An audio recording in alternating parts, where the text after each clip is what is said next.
6 দিন পর অবশেষে উদ্ধার হলো কাটোয়ার ভাগীরথী নদীতে তলিয়ে যাওয়া এক রিকশা চালকের মৃতদেহ।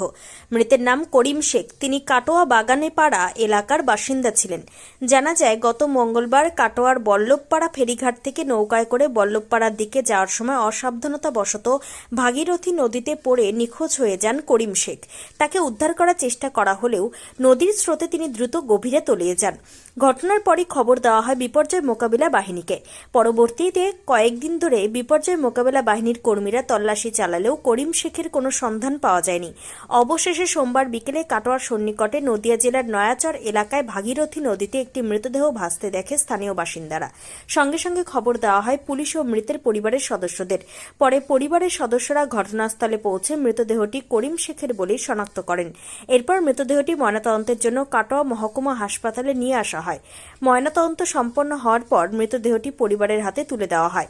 এই ঘটনাকে কেন্দ্র করে এলাকায় শোকের ছায়া নেমে আসে। কাটোয়া থেকে শঙ্কু কর্মকারের report, crime press Bengal news. আজকে তো 7 দিন হয়ে গেল, আমরা তো সব খোঁজ করেছি, হালনাঘাট, নবদ্বীপ, এদের পুলিশস্থলী সব খোঁজ করেছি। মাইনাইগো আজকে দুটো বোট গিয়েছিল ঘাট দিয়ে, ওই বোট দুটো পানিটাকে তুলিয়েছে, তো ভেসে উঠেছিল। চিহ্নিত করতে পারবেন? হ্যাঁ, চিহ্নিত করতে হয়েছে। ওটা আমারই কাকা হয়, নিজের কাকা। এখন ওনাকে কোথায় নিয়ে আসা হয়েছে? এখন কাটোয়া হাসপাতালে নেওয়া হয়েছিল। বললো আজকে হবে না, কালকে চিরাই করবো। আজকে কিছু হয়তো ভালো হয়েছে। নাম আপনার? আমার নাম মইনুল শেখ, এমনি ডাক নাম চিমা, আমার নিজের কাকা।